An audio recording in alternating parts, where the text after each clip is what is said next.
জানাচ্ছি র্যাব 11 কর্তৃক আয়োজিত আজকের এই সংবাদ সম্মেলনে। আমাদের আজকের আয়োজন মূলত গত ৩রা জুলাই কুমিল্লার মুরাদনগরে ঘটে যাওয়া একটা সহিংস ঘটনাকে নিয়ে, যেখানে একই পরিবারের ৩জন সদস্য নির্মমভাবে নিহত হয় এবং একটি মব কর্তৃক এই ঘটনাটি ঘটে থাকে। সেটারই ৬ জন আসামিকে আমরা অলরেডি অ্যারেস্ট করেছি। সে সম্পর্কে আপনাদেরকে অবগত করার জন্য আমাদের এই আয়োজন। ঘটনাটি মূলত সূত্রপাত হয় ১লা জুলাই একটি মোবাইল চুরিকে কেন্দ্র করে। বোরহান নামে যে মুরাদনগরের বাঙ্গারা বাজার টনিবাড়ি এলাকার বাজারে একটি মোবাইল চুরির একটা ঘটনা ঘটে। সেই ঘটনাকে নিয়ে ওখানে এলাকায় ওই চোরকে একটু মারধর করা হয়। সেটাকে নিয়ে মূলত প্রভাব বিস্তারকে কেন্দ্র করেই এই ৩রা জুলাইয়ের ঘটনা। এই যে বোরহান, সে একজন স্কুল টিচারের একটা মোবাইল চুরি করে। মোবাইল চুরি করার পরে সেখানে এলাকাবাসী লোকজন তাকে ধরে অনেক মারধর করে। মারধর করার পরে তার বাবাকে খবর দেওয়া হয় এবং এই বোরহান এখনো কোথায় সেটার কোনো ট্রেস এখনো নাই। তার বোরহানের পরিবারের ভাষ্য অনুযায়ী, তার বাবা জসিমের ভাষ্য অনুযায়ী, সেটা নিয়ে পরবর্তীতে বিভিন্ন এলাকা পর্যায়ে সালিশ হয়, মিটিং হয়। পরবর্তীতে এই বোরহানের বাবা বাঙ্গারা বাজার থানায় একটি অভিযোগ দায়ের করে। সেই অভিযোগ দায়েরকে কেন্দ্র করেই মূলত এই ঘটনাটি ঘটে। এখানে যে ভিকটিম, যে রুবি আক্তার, এই মোবাইল চোর যে বোরহান, এই বোরহানের সাথে রুবি আক্তারের মেয়ের জামাই, এখানে তিনিও এই ঘটনার মারা যান। জোনাকি, এই জোনাকির হাজবেন্ড মনির হোসেনের পার্শ্ববর্তী বাড়িতেই হলো এই বোরহানের ভিকটিমের মোবাইল চোরের বাড়ি। তো ভিকটিমের বাবা এই রুবি আক্তারের কাছে সাহায্য চায়। যখন চুরি করার পরে সে ধরা পড়ে, তখন যখন তাকে মারধর করা হয়, তখন রুবি আক্তারের কাছে চায় যে এরকম আমার ছেলেকে এরকম মারধর করছে, তাকে পাওয়া যাচ্ছে না, তোমরা আমাদেরকে সাহায্য করো। এরপরে রুবি আক্তার এটার সাথে ইনভলভ হয়। ইনভলভ হওয়ার পরে এই যারা এখানে বাচ্চু মেম্বার, যে অ্যাকিউজড, যে অলরেডি আজকে একটি মামলা হয়েছে, আপনারা সকলে অবগত আছেন, যেখানে ৩৮ জনকে আসামি করে এবং ২০ থেকে ২৫ জনকে অজ্ঞাতনামা আসামি করে একটি মামলা দায়ের করা হয়েছে মুরাদনগর উপজেলার বাঙ্গারা বাজার থানায়। সেখানে ৩ নম্বর আসামি হচ্ছে বাচ্চু মেম্বার। এই বাচ্চু মেম্বার ১ তারিখে এই চুরির ঘটনাকে সালিশের মাধ্যমে নিষ্পত্তি করার চেষ্টা করা হয়। বাট পরবর্তীতে যখন এই বোরহানকে পাওয়া না যায়, তখন বোরহানের বাবা থানায় একটা অভিযোগ দায়ের করে। কয়েকজন আমাদের এই মামলার ৫ নম্বর আসামি রবিউল এবং তার সাথে আরো কয়েকজনকে, ৪ জনকে অভিযুক্ত করে একটি অভিযোগ দায়ের করা হয়। এই অভিযোগটা দায়ের করার পরে মূলত যারা এই বাচ্চু মেম্বার এবং এই রবিউল, তার ফ্যামিলির একটা আক্রোশ ছিল যে কেন অভিযোগটা দায়ের করা হয়। পরবর্তীতে ৩রা জুলাই এটা নিয়ে নিষ্পত্তি করার চেষ্টা করা হয়। এটা নিয়ে পারিবারিক গ্রাম পর্যায়ে একটা মিটিং করা হয়, সেখানেও এটা নিষ্পত্তি হয় না। এবং পরবর্তীতে আমাদের প্রাথমিক অনুসন্ধানে যেটা জানা যায় যে ২ তারিখ রাতে একটা পরিকল্পনা করা হয় এই রুবি আক্তারের ফ্যামিলিকে সাহায্য করার জন্য।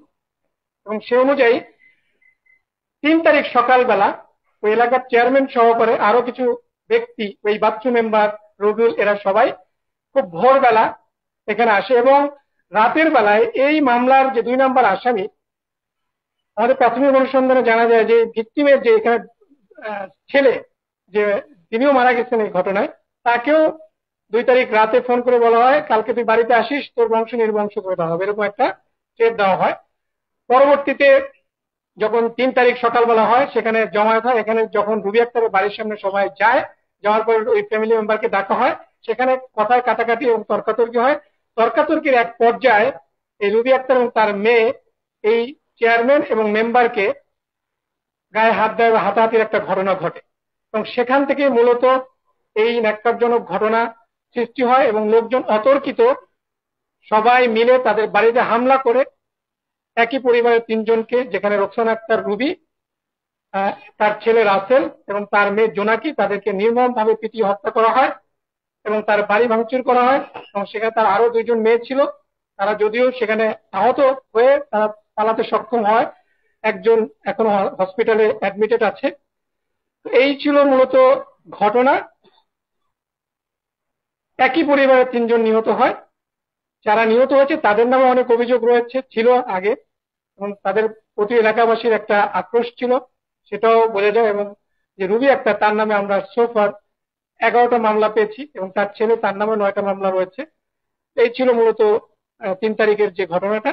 সেখানে জড়িত আমরা 6 জনকে অ্যারেস্ট করেছি।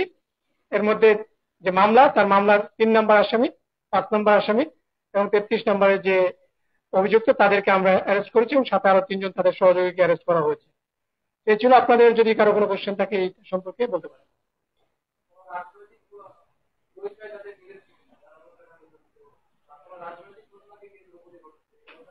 আমি ঘটনার মোটিভ অলরেডি বলেছি, এটার সাথে রাজনৈতিক কোনো অ্যাফিলিয়েশন আমরা এখনো পাইনি।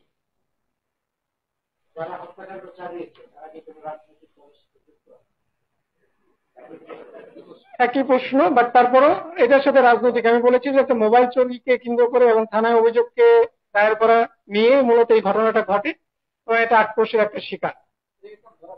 এটা মব।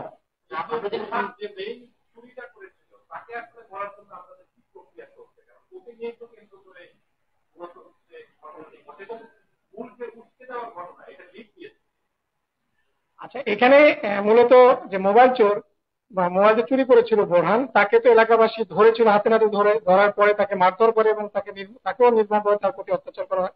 এবং পরবর্তীতে তার বাবাই, যখন তাকে পাওয়া যায় না, এখনো মিসিং আমরা যতটুকু জানি এলাকার খবরে, সে তাকে এখনো খুঁজে পাওয়া যায় না।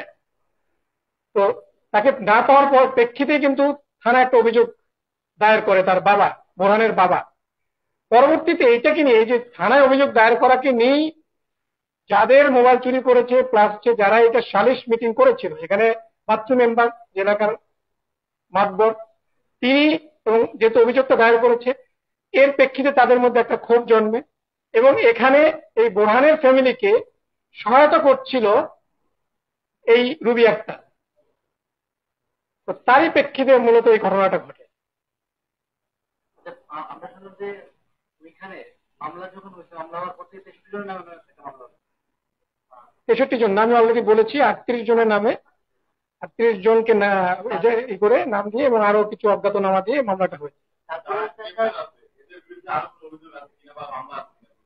সোফার আমরা এখনো পাইনি প্রাথমিক তদন্তে, এটা আরো তদন্ত করা হবে, এটা জিজ্ঞাসাবাদ করা হবে। স্টিল ইট ইজ মানে ইনিশিয়াল লেভেলে আছে, তো এটা আরো পরবর্তী তদন্ত করে ডিটেলসটা পাওয়া যাবে।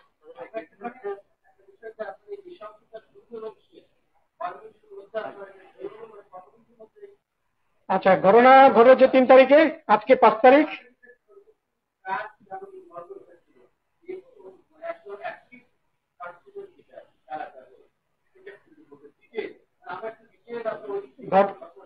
I understand your point. ঘটনাটা ঘটেছে 3 তারিখে, মামলা হয়েছে আজকে লাইক 11টা-12টার দিকে, এবং এটা ঘটনার পর থেকে আমরা কার্যক্রম শুরু করি, এবং গতকাল রাতে, গতকাল সারা রাত আমাদের অভিযান চলমান থাকে, এবং সেখান থেকে আমরা 6 জনকে অ্যারেস্ট করি। তো মামলা হওয়ার আগে আমাদের কিছু চলে আসে, কারণ আমরা এটা নিয়ে অলরেডি কার্যক্রম শুরু করে দিই। এবং আজকে মামলা হওয়ার পরে, তো মামলা হওয়ার আগে কিন্তু আমাদের অ্যারেস্ট, ঘটনার পরে। তো 2 নম্বর হচ্ছে, সেকেন্ড কোশ্চেনটা আপনার কি ছিল? এখানে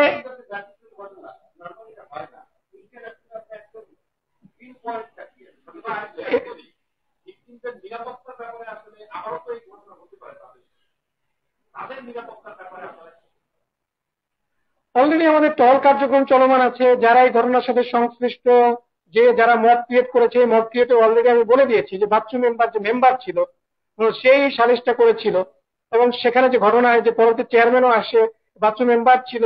এখানে আরেকজন আসামি রবিউল, তার ভাইয়ের মোবাইলটা চুরি হয়েছে, সেও এখানে ছিল। এখানে অলরেডি 3-4 জন কিন্তু মানে মেইন অ্যাকিউজ যারা এই মবটাকে ইন্ধন দিয়েছে, তাদের কিন্তু অ্যারেস্ট করা হয়েছে। 38 জনের মামলা হয়েছে, তাদেরকে আমাদের অভিযান কার্যক্রম চলমান রয়েছে, এটাই শেষ না। তো অলরেডি তারা কিন্তু, আপনি যদি বলেন যে নিরাপত্তার, এই যে অ্যারেস্টের মাধ্যমেই তো ভিকটিমের পরিবার নিরাপত্তা পাচ্ছে। আমরা তো ব্যবস্থা নিয়েছি, এখানে একটা মব ক্রিয়েট হয়েছে, ব্যবস্থা গ্রহণ করা হয়েছে। অন্যান্য আইন শৃঙ্খলা বাহিনী, এখানে পুলিশ কাজ করছে, সেনাবাহিনী কাজ করছে, সেনাবাহিনী টহল দেওয়া হচ্ছে। তো অলরেডি কিন্তু এলাকায় নিরাপত্তা জোরদার করার জন্য যা যা দরকার আইন শৃঙ্খলা বাহিনী সেটা কাজ করে যাচ্ছে। আমরা আমরা আমরা তো বর্তমান এবং মুরাদ আহমেদের এই ঘটনা একটি ঘটনা ঘটনা একটি হত্যা ঘটনা এবং দুইটাই ক্রিয়েট করে দেওয়া এই বিষয়ে আপনাদের আইন শৃঙ্খলা বাহিনী যেহেতু মূলত একই ঘটনা একই ঘটনা করছে বা আপনারা কি ব্যবস্থা নিচ্ছেন এবং সন্ত্রাসী তারাই দেখা যাচ্ছে ক্রিয়েট করে ঘটনাগুলো ঘটাচ্ছে আপনাদের পূর্ববর্তী ভিডিও আমরা এটা দেখি আপনারা কি ব্যবস্থা নিচ্ছেন একটু যদি আমাদের দেখুন, দুইটা ঘটনায় কিন্তু অলরেডি ব্যবস্থা নেওয়া হয়েছে। আমরা যদি না নিতাম তাহলে বলা যেত যে ব্যবস্থা নেওয়া হচ্ছে না। দুইটা মব ক্রিয়েট হয়েছে এবং দুইটারই কিন্তু আসামিরা যারা এটার সাথে সংশ্লিষ্ট যারা ছিল অনেক আসামি কিন্তু অ্যারেস্ট হয়েছে, আইন শৃঙ্খলা বাহিনীর আওতায় চলে আসছে। তো আমাদের কিন্তু কার্যক্রম চলমান আছে। মবটা কোন প্রেক্ষাপটে তৈরি হয়েছে আসলে কিন্তু কন্ট্রোল নাই। একটা গ্রুপ অফ পিপল যখন করে সেটা কন্ট্রোল তো অ্যাকচুয়ালি কারো হাতে থাকে না। এনিওয়ে, তারপরও আমি এটার মাধ্যমে সবাইকে বলতে চাই যে মব ক্রিয়েট করে আসলে আইন কারো হাতে তুলে নেওয়া উচিত না। তো আইন যদি কেউ অপরাধী হয়ে থাকে সেটার দেশের আইন আছে, প্রচলিত আইন অনুযায়ী তার ব্যবস্থা গ্রহণ করা হবে। বাট কারোরই উচিত হবে না আইন হাতে তুলে নিয়ে এই ধরনের মব ক্রিয়েট করে কাউকে হত্যা করা, রেপের মতো ঘটনা ঘটানো, এটা কারো আসলে বা তারপর ভিডিও ছবি ভাইরাল করা, এটা আসলে কোনোভাবেই কাম্য না। আমরা দেখেন না, শুধু আমরাই না, শুধু র্যাবই না, এখানে র্যাবের সাথে সাথে র্যাবের টহল কার্যক্রম জোরদার করা হচ্ছে বিভিন্ন জায়গায়, সেনাবাহিনী টহল দিচ্ছে, পুলিশের কার্যক্রম চলমান আছে, সবাই আইন শৃঙ্খলা মন্ত্রী সবাই কিন্তু আমরা একযোগে কাজ করে যাচ্ছি। তো আমরা আমাদের হাইয়েস্ট লেভেল পর্যায়ে ট্রাই করে যাচ্ছি যে এই মতটা যেন না হয়। তারপর আমরা যে মেসেজ দিচ্ছি যে আমাদের দেশের আইন শৃঙ্খলা নর্মাল রাখার জন্য আমাদের সবারই দায়িত্ব রয়েছে, আমরা যেন আইন নিজের হাতে তুলে না নিই।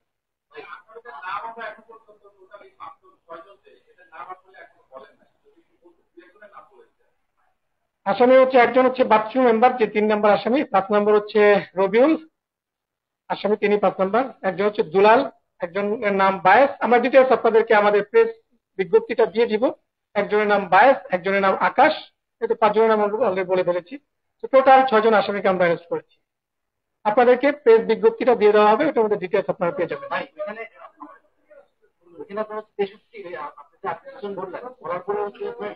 লোকাল এরিয়াতে কথা বলতে পুরুষ পুরুষ শূন্য হয়ে গেছে, অনেকটা আলাপ করতেছে। এটা নিয়ে এটা কি আপনার সাধারণ মানুষদেরকে হেনস্থা করা হচ্ছে এই ইয়াটা ধরে? সাধারণ মানুষ তো কাউকে আমরা অ্যারেস্ট করিনি। সাধারণ মানুষকে হেনস্থা করা হচ্ছে, এটা তো কোথা থেকে আসছে জানি না। সাধারণ মানুষকে তো হেনস্থা করা হচ্ছে না। এটা এখন তো কথা তো অনেক কিছুই বলা হয়, পুরুষ শূন্য। আদৌ আপনি গিয়েছেন কিনা আই ডোন্ট নো, গিয়ে দেখা উচিত। কথা কথা তো অনেক জিনিসই আসে। তো সোফার আমরা 6 জনকে ধরেছি এবং সবাই এটার সাথে রিলেটেড। তো এখন পুরুষ শূন্য হয়ে যাওয়ার কারণ কি? তার মানে তারা হয়তো ইনভলভ ছিল। ইনভলভ কেউ যদি দোষী না হয়ে থাকে তো কেউ যাবে না।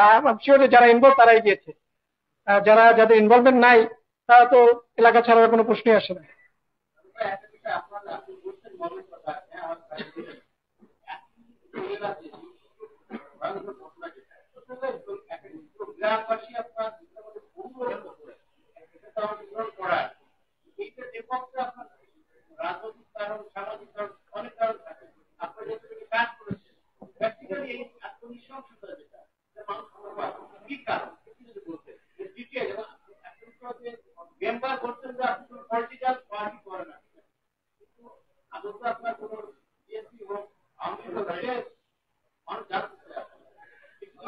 আপনি যদি বলেন অপরাধের সাথে কোনো পলিটিক্যাল দলই তো আসলে মত ক্রিয়েট করতে বলে না, খারাপ কাজ করতে বলে না, এবং কারোরই তো ইসে থাকে না, কোনো আইনও কোনো খারাপ কাজের কোনোই নাই। তো এটা হিট অফ দ্য মোমেন্ট হয়ে যায়। আসলে অ্যাকচুয়ালি ওই ঘটনাটা তদন্ত না করে এইটা এখান থেকে আমি ডিটেল ইনভেস্টিগেশন ছাড়া কোন প্রেক্ষাপট ওই মতটা ক্রিয়েট হয়েছে এটা আফটার ইনভেস্টিগেশনে এটা বলা যাবে। আমার কাছে মনে হয় না যে আমি এখন একটা বলে দিলাম যে এটা ডিটেল ইনভেস্টিগেশন দরকার। অ্যাকচুয়ালি মবের মতো ঘটনা আমাদের ঘটছে এবং এটা আক্রোশের শিকার বিভিন্ন কারণে হচ্ছে। এক একটা ঘটনার মোটিভ কিন্তু এক এক রকম। সো আমি টোটাল সামানি এখানে টানতে পারবো না। সো এটা যে ঘটনার টোটাল ইনভেস্টিগেশনটা করার পরেই তারপর এটা বলা যাবে। লাস্ট কোশ্চেন, 6 জন। আমরা এটা 2 জায়গা থেকে বিভিন্ন, মানে মূলত কুমিল্লা এবং ঢাকার বিভিন্ন জায়গা থেকে। তো থ্যাংক ইউ। একই দিনে